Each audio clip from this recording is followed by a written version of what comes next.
Unearthing the documented truth society cast aside. You are watching Bodycam Story Vault. Watch closely. License and registration. You want to tell me where you got this vehicle? This is my car. I'm coming from a ceremony at Camp Lejeune. Is there a problem, sir? We got a report about a stolen vehicle matching this description. I need proof this is yours. I'm a staff sergeant in the United States Marine Corps. Registration's in the glove box. Step out of the vehicle. ICE Agent Raymond Lockhart, badge number 5219 with 6 years at the agency, pulled over a black Dodge Charger on Highway 17 near Jacksonville, North Carolina, and approached the driver's window. He saw a black man in a dark navy coat with gold buttons and immediately demanded to know where he got the vehicle. Staff Sergeant Malik Carter, hands at 10 and 2 exactly as his father taught him, explained he was coming from a ceremony at Camp Lejeune. Lockhart ignored the Marine Corps dress blues, ignored the Bronze Star ribbon visible on Carter's chest, ignored the Purple Heart, ignored everything except the color of the driver's skin. We got a report about a stolen vehicle matching this description. Step out of the car. There was no report. The investigation would prove it. Lockhart had no authority to conduct traffic stops. ICRO agents don't have that power. He had fabricated the entire basis for the encounter. Carter complied, remained calm, did everything right, and still found himself handcuffed against his own vehicle on a public highway, his cover on the ground, his medals catching the afternoon sun, while passing drivers stared at a Marine in dress blues being arrested for nothing. Gunnery Sergeant Theodore Williams, a white Marine who recognized Carter's vehicle from the ceremony, pulled over and demanded answers. Within 15 minutes, Marine Corps military police arrived. Within 48 hours, the Bodycam footage went viral. Within 6 months, Agent Raymond Lockhart was sentenced to 13 years in federal prison. And Staff Sergeant Malik Carter, Bronze Star recipient, Purple Heart recipient, fourth-generation Marine whose great-grandfather was one of the first black Marines at Montford Point, donated every penny of his $5.8 million settlement to veteran organizations and military family scholarships. Because some things matter more than money, and some uniforms should have protected him. Subscribe to the channel before we continue. These stories need to be told. Staff Sergeant Malik Carter had just experienced one of the proudest days of his Marine Corps career. 2 hours earlier, he had stood in the base theater at Camp Lejeune while his battalion commander pinned the Navy and Marine Corps Commendation Medal to his chest. 200 Marines had watched. His wife Jasmine sat in the front row with their 3-year-old twin daughters, who didn't understand the ceremony, but knew Daddy was important. 10 years of service. 2 combat deployments to Afghanistan. A Bronze Star for leading his squad through an ambush that could have killed them all. A Purple Heart for the shrapnel that still set off metal detectors. And now this. Recognition for exceptional leadership during a training exercise that had prevented serious injuries to 3 junior Marines. After the ceremony, he took photographs with his family, promised to meet them at home for a celebration dinner, then made a last-minute decision. He would drive home in his dress blues. His father, a retired Army First Sergeant with 28 years of service, would want to see him in full uniform. The medals, the ribbons, the evidence of a career built on sacrifice and discipline. Carter kissed his daughters goodbye and got into his black Dodge Charger, purchased new last year, paid for with combat deployment savings. The first nice car he had ever owned. Highway 17 stretched between Camp Lejeune and Jacksonville, a familiar route. 10 miles of Carolina road he had driven hundreds of times. He never saw the unmarked vehicle waiting in the median.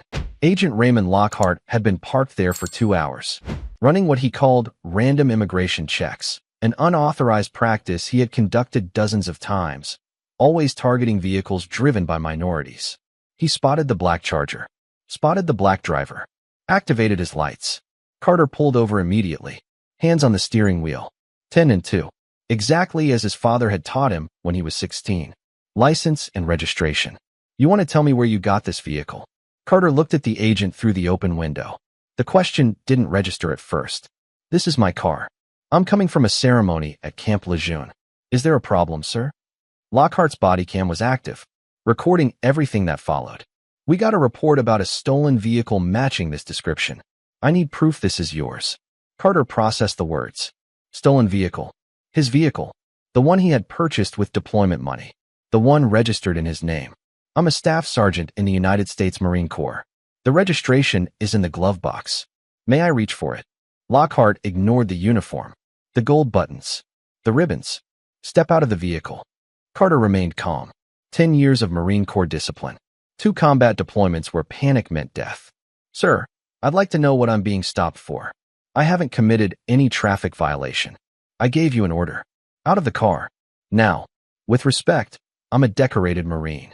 I just came from an award ceremony. You can see my uniform. You can see my medals. There's no stolen vehicle here. Lockhart opened the driver's door, reached in and grabbed Carter's arm. I don't care if you're the commandant of the Marine Corps. When I tell you to get out, you get out. Carter didn't resist, didn't pull away.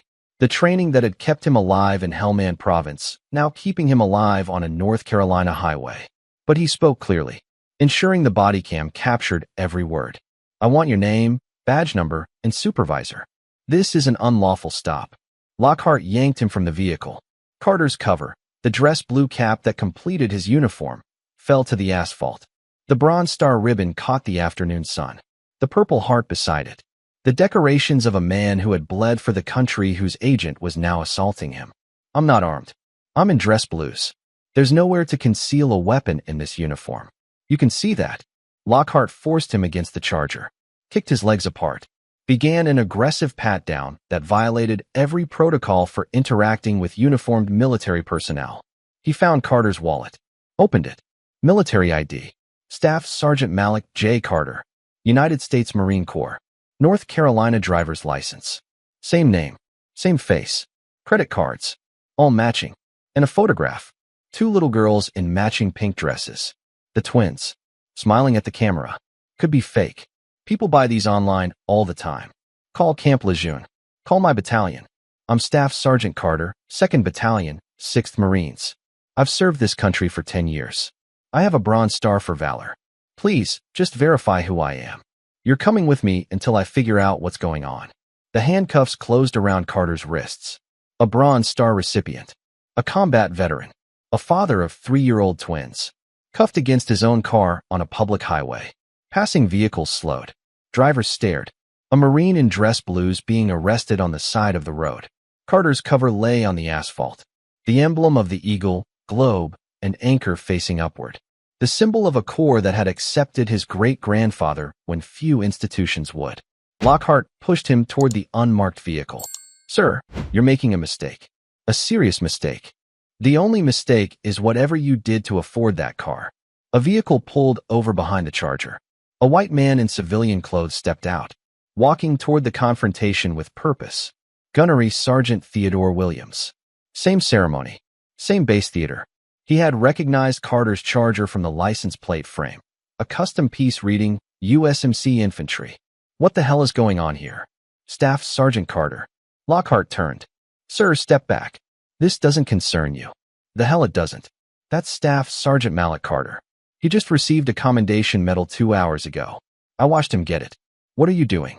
Williams already had his phone out. Recording. I'm calling the base. I'm calling the Provost Marshal. You just handcuffed a decorated combat veteran in his dress blues on a public highway. The Marine Corps military police vehicles arrived in 14 minutes. 2 Humvees from Camp Lejeune's Provost Marshal office. For MPs and combat utilities. The response to a report that one of their own was being detained on Highway 17. Behind them, a government sedan. Lieutenant Colonel Marcus Freeman, Carter's battalion commander, had received Williams's call while still on base. He had driven personally. Freeman approached the scene. His face showed the particular fury of a commander seeing one of his Marines in handcuffs.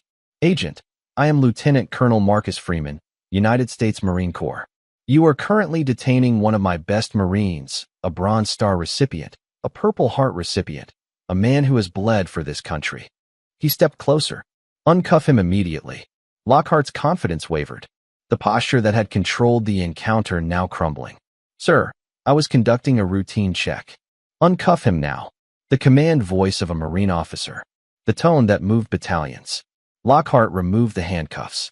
Carter rubbed his wrists. His dress uniform was scuffed from being pressed against the charger. His cover still lay on the ground. Freeman picked it up, brushed off the dirt, handed it to Carter with the respect due a decorated Marine. Staff Sergeant, are you all right? Yes, sir. Just want to get home to my family. You will. Soon. Freeman turned to Lockhart. Agent, I want your name, badge number, supervisor, and field office. You will be hearing from the Marine Corps, the Department of Defense, and my personal attorney. He gestured to Carter's uniform. This Marine was coming from an awards ceremony where he was honored for his service. He was driving home to see his wife and daughters. And you treated him like a criminal. The MPs secured the scene, collected Lockhart's information, documented everything. Williams remained, phone still recording. Additional footage to supplement the body cam. What's the stolen vehicle report? Freeman asked. Lockhart hesitated. I received information. From whom? What's the case number? What agency reported the theft? Silence. There is no report, is there? More silence. Freeman looked at the MPs. I want this agent's body cam footage preserved immediately. I want the Marine Corps Legal Services contacted. And I want Naval Criminal Investigative Service notified. He turned back to Lockhart. I see enforcement and removal operations agents don't have authority to conduct traffic stops. You know that. Everyone in your agency knows that. Whatever you thought you were doing here, it wasn't legal. Carter stood by his charger. Dress blue scuffed. Wrists still red from the handcuffs. But his bearing remained. The posture of a Marine who had survived worse than this. Sir, I'd like to go home now. My daughters are waiting. Staff Sergeant, you're dismissed. Lieutenant Colonel's orders. Carter looked at Lockhart one final time. I've been shot at by the Taliban. I've led Marines through ambushes. I've earned every ribbon on this uniform. And you couldn't see any of it. He got into his charger, drove home to his family. The investigation had already begun. The body cam footage was obtained by Marine Corps Legal within 24 hours. FBI Civil Rights Division received a copy within 48 hours. The footage went viral shortly after. A Bronze Star Marine in dress blues, handcuffed on the side of a highway. The Marine Corps Commandant issued a public statement condemning the incident. The Secretary of Defense was briefed. The story reached national news before the weekend ended. The investigation revealed what the footage had suggested. Agent Raymond Lockhart had no authorization to conduct traffic stops. ICE enforcement and removal operations agents don't have that authority. Their jurisdiction covers immigration enforcement, not vehicle interdiction. The stolen vehicle report was completely fabricated. No such report existed in any law enforcement database. Not local, not state, not federal. Lockhart had invented the pretext entirely. His personnel file revealed the pattern. 34 similar unauthorized stops over 18 months. All targeting Black or Hispanic drivers. All based on fabricated reports of stolen vehicles or suspicious activity. None had resulted in any legitimate enforcement action, because none of the targets had done anything wrong. His stop records showed the methodology. Vehicles, 34 Black drivers, 21 Hispanic drivers, 13 white drivers, 0 legitimate enforcement actions, 0. The numbers told the story without commentary. Text messages subpoenaed from his phone completed the picture. Fishing on 17 today. Lots of nice cars coming off Lejeune. Caught a good one yesterday. BMW, Black driver. Made him wait an hour while I verified his story. These people think the uniform protects them. Wrong uniform, buddy. Social media posts revealed the attitudes behind the actions. Jokes about catching illegals. Mocking comments about Black service members. Membership in groups where agents shared strategies for street justice. One post, made 3 months before the Carter stop. Marines coming off base think they're untouchable. Love reminding them who's really in charge. The FBI analysis concluded that Lockhart had operated a systematic pattern of racial targeting under the guise of immigration enforcement. His supervisors had failed to monitor his activities. His unauthorized stops had never been questioned. Gunnery Sergeant Williams provided testimony. The ceremony, the recognition, the moment he saw Carter's charger on the shoulder with his fellow Marine in handcuffs. I knew something was wrong. Staff Sergeant Carter had just received a commendation. He was in dress blues. There was no legitimate reason for that stop. Lieutenant Colonel Freeman documented the damage, to Carter, to unit morale, to the relationship between military installations and federal agencies. The federal grand jury convened 10 weeks after the incident. Indictments, civil rights violations, deprivation of rights under color of law, assault, unlawful detention, impersonating authority, false statements, conduct unbecoming a federal officer. The charges reflected not just one stop, but 34. The federal courtroom in Raleigh drew national attention. The image that had gone viral, a Marine in dress blues being handcuffed, now entered into evidence. Staff Sergeant Malik Carter testified on the fourth day. He wore his dress blues with full medals. The Bronze Star, the Purple Heart, the Commendation Medal he had received 2 hours before Lockhart pulled him over. I was driving home from an awards ceremony. My battalion commander had just pinned a medal on my chest. My wife and daughters had watched. I decided to wear my dress blues home so my father could see me. What happened when Agent Lockhart approached your vehicle? He asked where I got the car. Before anything else. Not license and registration. Where did I get the vehicle? How did you respond? I told him it was my car. I told him I was coming from Camp Lejeune. I asked if there was a problem. What did he say? He said there was a stolen vehicle report. He demanded I step out. Did you comply? I asked what I was being stopped for. He grabbed my arm and pulled me from the vehicle. The bodycam footage played. The jury watched Lockhart approach. Watched the questions about the vehicle. Watched the Marine in dress blues being yanked from his car. I don't care if you're the commandant of the Marine Corps. The medal's visible. The cover falling to the ground. The handcuffs closing. My great-grandfather was a Montford Point Marine, one of the first black men allowed to serve in the Corps. He fought for a country that wouldn't let him eat at the same lunch counter as white people. Carter paused. 70 years later, his great-grandson was handcuffed on a highway for driving while black. In Marine Corps dress blues. The text messages were displayed. These people think the uniform protects them. Wrong uniform, buddy. Marines coming off base think they're untouchable. Love reminding them who's really in charge. The defense argued confusion. Mistaken identity. Following protocol. The prosecutor's response was surgical. Protocol doesn't include fabricating stolen vehicle reports. Protocol doesn't include unauthorized traffic stops. Protocol doesn't include handcuffing Bronze Star recipients because you don't believe black men can own nice cars. She displayed the pattern. 34 stops. 0 legitimate enforcement actions. 0 white drivers. This wasn't confusion. This was hunting.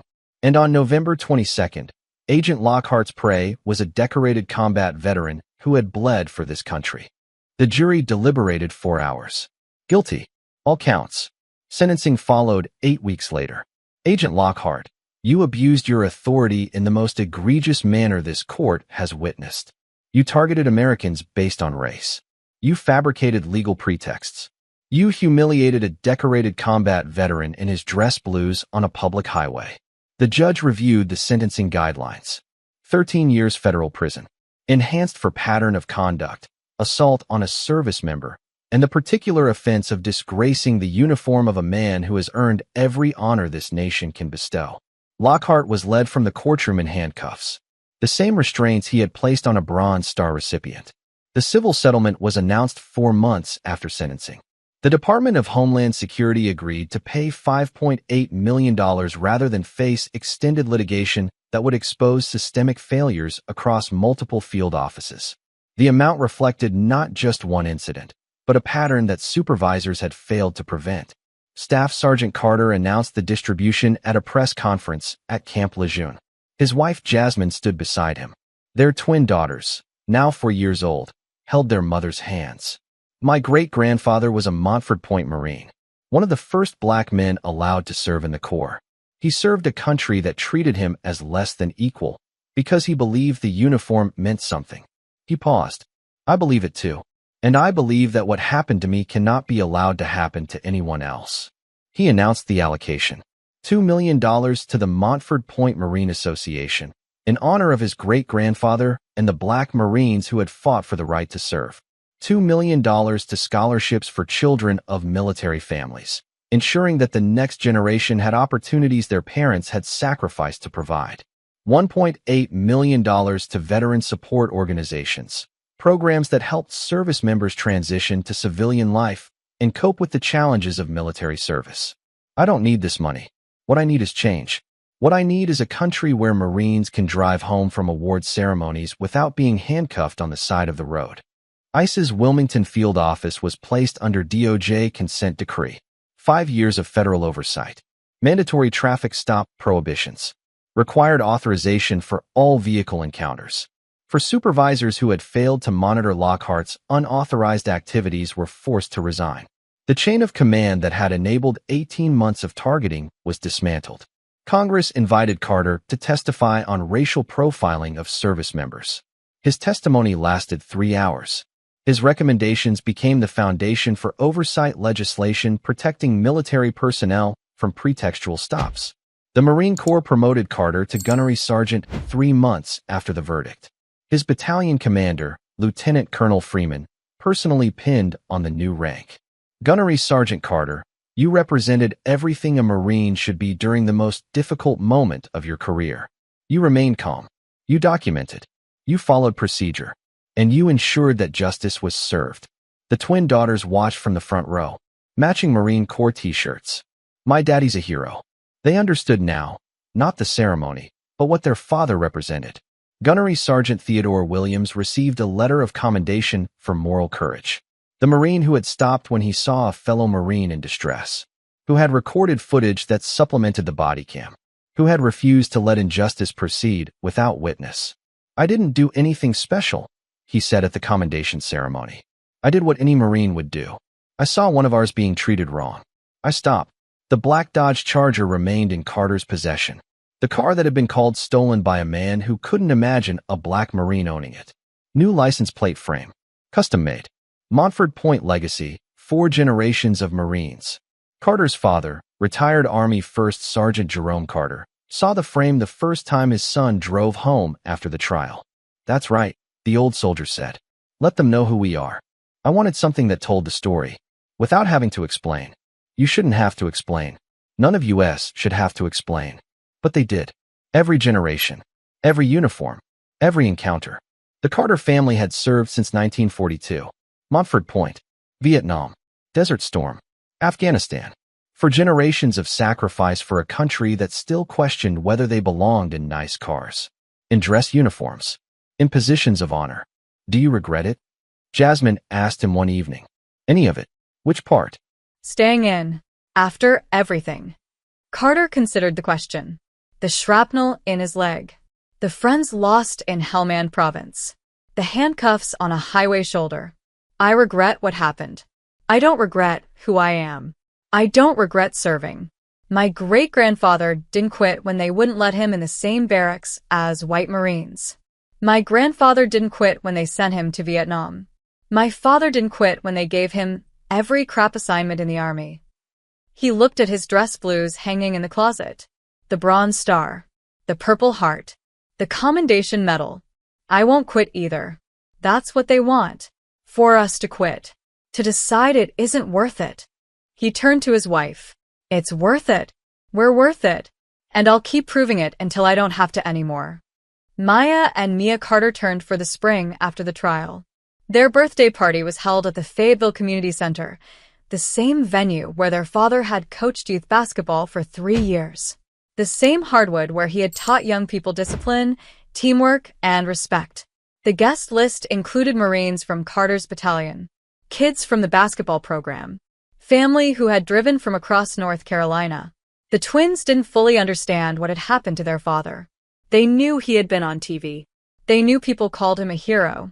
They knew their picture, the one in Daddy's wallet, had been shown in a courtroom. Daddy, why did that man put handcuffs on you? Carter knelt to his daughter's level. Because he made a mistake. He looked at Daddy and didn't see what was there. What didn't he see? He didn't see Daddy's uniform. He didn't see Daddy's medals. He didn't see that Daddy is a Marine. What did he see? Carter paused. The question his daughters would eventually understand. The question every black parent in America eventually had to answer. He saw something that wasn't there. He saw a story in his head that wasn't true. That's silly. You're right there. You're right. It is silly. And sometimes grown-ups believe silly things. Maya, the twin who asked more questions, pressed further. Is he in trouble? Yes. He's in trouble for a long time. Because what he did was wrong. Good. He was mean to you. He was. But we don't stay angry, do we? We stay strong. We stay proud. And we show everyone who we are. Mia, the quieter twin, had been listening carefully. Daddy, when I grow up, can I be a Marine like you? Carter smiled. The question every father wants to hear. The question every black father fears. You can be anything you want. Anything at all. I want to be a Marine. And catch bad guys. Then that's what you'll be. He hugged both daughters. Held them close. The future he was protecting. The legacy he was continuing. 4 generations of service. Maybe 5, someday. Raymond Lockhart began serving his 13-year sentence at FCI Butner. The facility sat 60 miles from Highway 17, close enough to remember what he had done there. His appeals were denied. His law enforcement certification was permanently revoked. His pension was forfeited. The 4 supervisors who had enabled 18 months of unauthorized stops found new careers outside federal service. The consent decree required accountability at every level. Gunnery Sergeant Malik Carter was selected for promotion to Master Sergeant 2 years after the incident. E8. The senior enlisted ranks where careers become legacies. He was also nominated for Sergeant Major Academy, the training that could lead to the highest enlisted position in the Marine Corps. The black Charger sat in his driveway in Fayetteville. Same vehicle. Same plates. The license plate frame visible to everyone who passed. Montford Point legacy. 4 generations of Marines. Maybe 5 generations, someday. Maya had started talking about boot camp. Mia wanted to be a pilot. Their great-great-grandfather had trained at Montford Point when the Corps was segregated. Had fought for a country that wouldn't serve him at lunch counters. Had earned his place in history by refusing to accept that he didn't belong. Their great-grandfather had served in Vietnam with the 1st Marine Division. Had come home to a country that spat on veterans. Had kept his uniform in his closet until the day he died. Their grandfather had served 28 years in the Army. Had retired as a 1st sergeant. Had taught his son that hands on the wheel and cooperation were the tools of survival. Their father had served 10 years and counting. Had earned a Bronze Star for valor. Had been handcuffed in his dress blues, and had donated every penny of the settlement to organizations that would help others. The case file remains in federal databases. Case number 2024 CR 01432. Subject: Civil rights violations, deprivation of rights under color of law, assault, unlawful detention, impersonating authority, false statements. Location: Highway 17, Onslow County, North Carolina. Outcome: conviction. 13 years federal prison. $5.8 million settlement. Institutional reform. Principle established. Uniforms matter, but not the way some people think. A Marine in dress blues deserves respect. But so does any American driving home. The Constitution doesn't check for medals before it applies. Gunnery Sergeant Malik Carter proved that principle the only way available. By keeping his hands visible. By staying calm. By documenting everything. By continuing to serve. 4 generations of sacrifice. 4 generations of proving. And a license plate frame that tells the story. Montford Point legacy. Some families have been proving they belong since before the people who doubt them were born. The Carters are one of them. The truth is always documented. Thank you for your time. Subscribe to Monitor the Vault.